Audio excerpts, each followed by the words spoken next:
ஆதியாகமம் 24ஆம் அதிகாரம். ஆபிரகாம் வயது சென்று முதிர்ந்தவனானான். கர்த்தர் ஆபிரகாமை சகல காரியங்களிலும் ஆசீர்வதித்து வந்தார். அப்பொழுது ஆபிரகாம் தன் வீட்டில் உள்ளவர்களில் வயதில் மூத்தவனும் தனக்கு உண்டான எல்லாவற்றிற்கும் அதிகாரியுமாகிய தன் ஊழியக்காரனை நோக்கி, நான் குடியிருக்கிற கானானியருடைய குமாரத்திகளில் நீ என் குமாரனுக்கு பெண் கொள்ளாமல் நீ என் தேசத்துக்கும் என் இனத்தாரிடத்திற்கும் போய் என் குமாரனாகிய ஈசாக்குக்கு பெண் கொள்வேன் என்று வானத்துக்கு தேவனும் பூமிக்கு தேவனுமாகிய கர்த்தர் பேரில் எனக்கு ஆணையிட்டு கொடுக்கும்படிக்கு நீ உன் கையை என் தொடையின் கீழ் வை என்றான். அதற்கு அந்த ஊழியக்காரன், அவ்விடத்து பெண் என் பின்னே இந்த தேசத்திற்கு வர மனதில்லாதிருந்தால் நீர் விட்டு வந்த தேசத்திற்கு தானே உம்முடைய குமாரனை மறுபடியும் அழைத்து போக வேண்டுமோ என்று கேட்டான். அதற்கு ஆபிரகாம், நீ என் குமாரனை மறுபடியும் அங்கே அழைத்து கொண்டு போகாதபடிக்கு எச்சரிக்கையாயிரு. என்னை என் தகப்பனுடைய வீட்டிலும் என் இனத்தால் இருக்கிற தேசத்திலும் இருந்து அழைத்து வந்தவரும் உன் சந்ததிக்கு இந்த தேசத்தை தருவேன் என்று எனக்கு சொல்லி ஆணையிட்டவருமான வானத்துக்கு தேவனாகிய கர்த்தர், நீ அங்கே இருந்து என் குமாரனுக்கு ஒரு பெண்ணை கொண்டு வரும்படிக்கு தம்முடைய தூதனை உனக்கு முன்பாக அனுப்புவார். பெண் உன் பின்னே வர மனதில்லாதிருந்தாலே ஆகில் அப்பொழுது நீ இந்த என் ஆணைக்கு நீங்களாயிருப்பாய். அங்கே மாத்திரம் என் குமாரனை மறுபடியும் அழைத்து கொண்டு போக வேண்டாம் என்றான். அப்பொழுது அந்த ஊழியக்காரன் தன் கையை தன் எஜமானாகிய ஆபிரகாமுடைய தொடையின் கீழ் வைத்து இந்த காரியத்தை குறித்து அவனுக்கு ஆணையிட்டு கொடுத்தான். பின்பு அந்த ஊழியக்காரன் தன் எஜமானுடைய ஒட்டகங்களில் 10 ஒட்டகங்களை தன்னுடனே கொண்டு போனான். தன் எஜமானுடைய சகலவித உச்சிதமான பொருள்களும் அவன் கையில் இருந்தன. அவன் எழுந்து புறப்பட்டு போய் மெசொப்பொத்தாமியிலே நாகோருடைய ஊரில் சேர்ந்து, ஊருக்கு புறம்பே ஒரு தண்ணீர் துறவண்டையிலே தண்ணீர் மொள்ள ஸ்திரீகள் புறப்படுகிற சாயங்கால வேளையிலே ஒட்டகங்களை மடக்கி தனக்குள்ளே சொல்லிக்கொண்டது என்னவென்றால், என் எஜமானாகிய ஆபிரகாமுக்கு தேவனாயிருக்கிற கர்த்தாவே, இன்றைக்கு நீர் எனக்கு காரியம் சித்திக்க பண்ணி என் எஜமானாகிய ஆபிரகாமுக்கு தயவு செய்தருளும். இதோ நான் இந்த தண்ணீர் துறவண்டையிலே நிற்கிறேன். இந்த ஊராருடைய பெண்கள் தண்ணீர் மொள்ள புறப்பட்டு வருவார்களே. நான் குடிக்க உன் குடத்தை சாய்க்க வேண்டும் என்று நான் சொல்லும்போது குடி என்றும் உன் ஒட்டகங்களும் குடிக்கும்படி வார்ப்பேன் என்றும் சொல்லும் பெண் எவளோ அவளே நீர் உம்முடைய ஊழியக்காரனாகிய ஈசாக்குக்கு நியமித்தவளாயிருக்கவும் என் எஜமானுக்கு அனுக்கிரகம் செய்தீர் என்று நான் அதனால் அறியவும் செய்தருளும் என்றான். அவன் இப்படி சொல்லி முடிக்கும் முன்னே இதோ ஆபிரகாமுடைய சகோதரனாகிய நாகோரின் மனைவி மில்காளுடைய குமாரனாயிருக்கிற பெத்துவேலுக்கு பிறந்த ரெபெக்காள் குடத்தை தோள்மேல் வைத்து கொண்டு புறப்பட்டு வந்தாள். அந்த பெண் மகா ரூபவதியும் புருஷனை அறியாத கன்னிகையுமாயிருந்தாள். அவள் துறவில் இறங்கி தன் குடத்தை நிரப்பிக்கொண்டு ஏறி வந்தாள். அப்பொழுது அந்த ஊழியக்காரன் அவளுக்கு எதிர்கொண்டோடி, உன் குடத்தில் இருக்கிற தண்ணீரில் கொஞ்சம் குடிக்க தர வேண்டும் என்றான். அதற்கு அவள், குடியும் என் ஆண்டவனே என்று சீக்கிரமாய் குடத்தை தன் கையில் இறக்கி கொண்டு அவனுக்கு குடிக்க கொடுத்தாள்.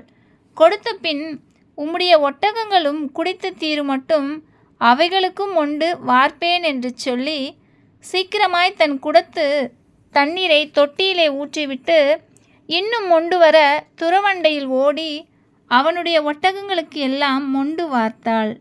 அந்த மனிதன் அவளை குறித்து ஆச்சரியப்பட்டு, கர்த்தர் தன் பிரயாணத்தை வாய்க்க பண்ணினாரோ இல்லையோ என்று அறியும் பொருட்டு மௌனமாயிருந்தான். ஒட்டகங்கள் குடித்து தீர்ந்த பின் அந்த மனிதன் 1/2 சேக்கல் எடையுள்ள பொற்காதனையும் அவள் கைகளுக்கு 10 சேக்கல் எடை பொன்னுள்ள 2 கடகங்களையும் எடுத்து கொடுத்து, நீ யாருடைய மகள்? எனக்கு சொல்ல வேண்டும். நாங்கள் உன் தகப்பன் வீட்டில் ராத்தங்க இடம் உண்டா என்றான். அதற்கு அவள், நான் நாகோருக்கு மில்காள் பெற்ற குமாரனாகிய பெத்துவேலின் மகள் என்று சொன்னதும் அன்றி, எங்களிடத்தில் வைக்கோலும் தீவனமும் வேண்டிய மட்டும் இருக்கிறது, ராத்தங்க இடமும் உண்டு என்றாள். அப்பொழுது அந்த மனிதன் தலைகுனிந்து கர்த்தரை பணிந்து கொண்டு, என் எஜமானாகிய ஆபிரகாமின் தேவனாயிருக்கிற கர்த்தருக்கு ஸ்தோத்திரம். அவர் தம்முடைய கிருபையையும் தம்முடைய உண்மையையும் என் எஜமானை விட்டு நீக்கவில்லை. நான் பிரயாணம் பண்ணி வருகையில் கர்த்தர் என் எஜமானுடைய சகோதரர் வீட்டுக்கு என்னை அழைத்து கொண்டு வந்தார் என்றான். அந்த பெண் ஓடி இந்த காரியங்களை தன் தாயின் வீட்டில் உள்ளவர்களுக்கு அறிவித்தாள். ரெபெக்காளுக்கு ஒரு சகோதரன் இருந்தான். அவனுக்கு லாபான் என்று பேர்.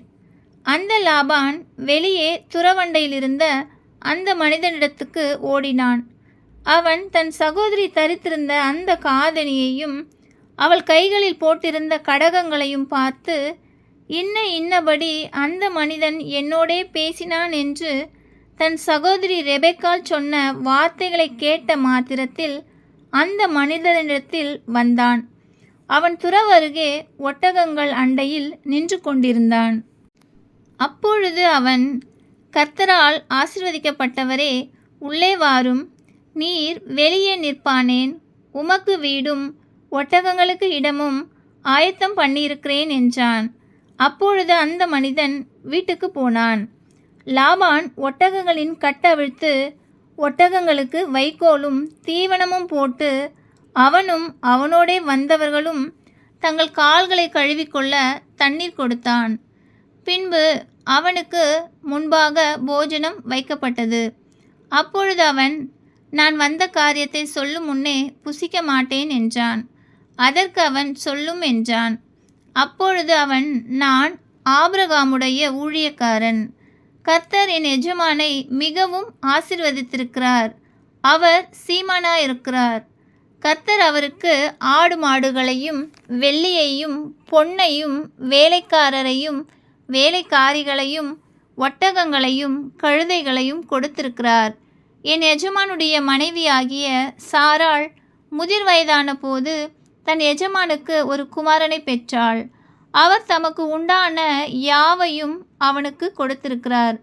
என் எஜமான் என்னை நோக்கி, நான் குடியிருக்கிற கானான் தேசத்தாருடைய குமாரத்திகளில் நீ என் குமாரனுக்கு பெண் கொள்ளாமல் நீ என் தகப்பன் வீட்டுக்கும் என் இனத்தாரிடத்திற்கும் போய் என் குமாரனுக்கு பெண் கொள்ள வேண்டும் என்று ஆணையிட்டு கொடுக்கும்படி சொன்னார்.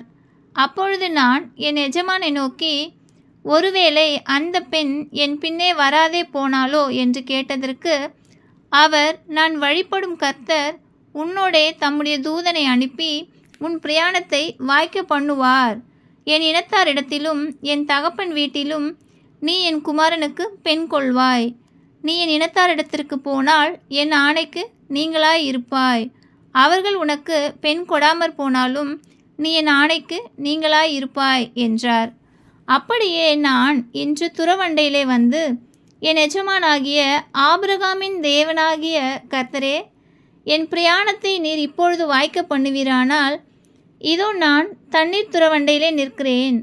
தண்ணீர் மொள்ள வரப்போகிற கன்னிகையை நான் நோக்கி, உன் குடத்தில் இருக்கிற தண்ணீரில் கொஞ்சம் எனக்கு குடிக்க தர வேண்டும் என்று கேட்கும்போது, நீ குடி என்றும் உன் ஒட்டகங்களுக்கும் மொண்டு வார்ப்பேன் என்றும் சொல்லும் பெண்ணே, கர்த்தர் என் எஜமானுடைய குமாரனுக்கு நியமித்த ஸ்திரீயாக வேண்டும் என்றேன். நான் இதை என் இருதயத்தில் சொல்லி முடிக்கும் முன்னே, இதோ ரெபெக்காள் தன் குடத்தை தோள்மேல் வைத்து கொண்டு புறப்பட்டு வந்து துறவில் இறங்கி போய் தண்ணீர் மொண்டாள். அப்பொழுது நான், எனக்கு குடிக்க தர வேண்டும் என்றேன். அவள் சீக்கிரமாய் தன் தோள் மேலிருந்த குடத்தை இறக்கி, குடியும், உம்முடைய ஒட்டகங்களுக்கும் வார்ப்பேன் என்றாள். நான் குடித்தேன், ஒட்டகங்களுக்கும் வார்த்தாள். அப்பொழுது நீ யாருடைய மகள் என்று அவளை கேட்டேன். அதற்கு அவள், நான் மில்காள் நாகோருக்கு பெற்ற குமாரனாகிய பெத்துவேலின் மகள் என்றாள். அப்பொழுது அவளுக்கு காதணியையும் அவள் கைகளில் கடகங்களையும் போட்டு தலை குனிந்து கர்த்தரை பணிந்து கொண்டு, நான் என் எஜமானுடைய சகோதரன் குமாரத்தியை அவர் குமாரனுக்கு கொள்ள என்னை நேர்வழியாய் நடத்தி வந்த என் எஜமானாகிய ஆபிரகாமின் தேவனாயிருக்கிற கர்த்தரை ஸ்தோத்தரித்தேன். இப்பொழுதும் நீங்களும் என் எஜமானுக்கு தயையும் உண்மையும் உடையவர்களாய் நடக்க மனதுள்ளவர்களானால் எனக்கு சொல்லுங்கள், இல்லையென்றால் அதையும் எனக்கு சொல்லுங்கள். அப்பொழுது நான் வலது புறத்தை ஆகிலும் இடது புறத்தை ஆகிலும் நோக்கி போவேன் என்றான். அப்பொழுது லாபானும் பெத்துவேலும் பிரதியுத்தரமாக, இந்த காரியம் கர்த்தரால் வந்தது, உமக்கு நாங்கள் நலம் பொலம் ஒன்றும் சொல்லக்கூடாது. இதோ ரெபெக்காள் உமக்கு முன்பாக இருக்கிறாள். கர்த்தர் சொன்னபடியே அவள் உமது எஜமானுடைய குமாரனுக்கு மனைவியாகும்படிக்கு அவளை அழைத்து கொண்டு போம் என்றார்கள். ஆபிரகாமின் ஊழியக்காரன் அவர்கள் வார்த்தைகளை கேட்டபோது தரை மட்டும் குனிந்து கர்த்தரை பணிந்து கொண்டான். பின்பு அந்த ஊழியக்காரன் வெள்ளி உடைமைகளையும் பொன்னுடைமைகளையும் வஸ்திரங்களையும் எடுத்து ரெபெக்காளுக்கு கொடுத்ததும் அன்றி அவளுடைய சகோதரனுக்கும் தாய்க்கும் சில உச்சிதங்களையும் கொடுத்தான். பின்பு அவனும் அவனோடிருந்த மனிதரும் புசித்து குடித்து ராத்தங்கினார்கள். காலையிலே எழுந்திருந்து அவன், என் எஜமானிடத்துக்கு என்னை அனுப்பிவிடுங்கள் என்றான். அப்பொழுது அவள் சகோதரனும் அவள் தாயும், 10 நாளாகிலும் பெண் எங்களோடு இருக்கட்டும், பிற்பாடு போகலாம் என்றார்கள். அதற்கு அவன், கர்த்தர் என் பிரயாணத்தை வாய்க்க பண்ணியிருக்க நீங்கள் எனக்கு தடை செய்யாதிருங்கள். நான் என் எஜமானிடத்துக்கு போக என்னை அனுப்பிவிட வேண்டும் என்றான். அப்பொழுது அவர்கள் பெண்ணை அழைத்து அவள் வாய்ப்பிறப்பை கேட்போம் என்று சொல்லி ரெபெக்காளை அழைத்து, நீ இந்த மனிதனோடே கூட போகிறாயா என்று கேட்டார்கள். அவள் போகிறேன் என்றாள். அப்படியே அவர்கள் தங்கள் சகோதரியாகிய ரெபெக்காளையும் அவள் தாதியையும் ஆபிரகாமின் ஊழியக்காரனையும் அவன் மனிதரையும் அனுப்புவித்து ரெபெக்காளை வாழ்த்தி, எங்கள் சகோதரியே, நீ கோடா கோடியாய் பெருகுவாயாக, உன் சந்ததியார் தங்கள் பகைஞருடைய வாசல்களை சுதந்தரித்து கொள்வார்களாக என்று ஆசீர்வதித்தார்கள். அப்பொழுது ரெபெக்காளும் அவள் வேலைக்காரிகளும் எழுந்து ஒட்டகங்கள் மேல் ஏறி அந்த மனிதனோடே கூட போனார்கள். ஊழியக்காரன் ரெபெக்காளை அழைத்து கொண்டு போனான். ஈசாக்கு தென் தேசத்தில் குடியிருந்தான். அப்பொழுது அவன் லகாய் ரோயி என்னப்பட்ட துறவின் வழியாய் புறப்பட்டு வந்தான்.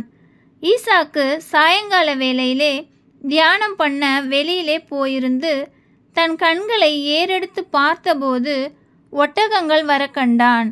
ரெபெக்காளும் தன் கண்களை ஏறெடுத்து ஈசாக்கை கண்டபோது ஊழியக்காரனை நோக்கி, அங்கே வெளியிலே நமக்கு எதிராக நடந்து வருகிற அந்த மனிதன் யார் என்று கேட்டாள். அவர்தான் என் எஜமான் என்று ஊழியக்காரன் சொன்னான். அப்பொழுது அவள் ஒட்டகத்தை விட்டு இறங்கி முக்காடிட்டு கொண்டாள். ஊழியக்காரன் தான் செய்த சகல காரியங்களையும் ஈசாக்குக்கு விவரித்து சொன்னான்.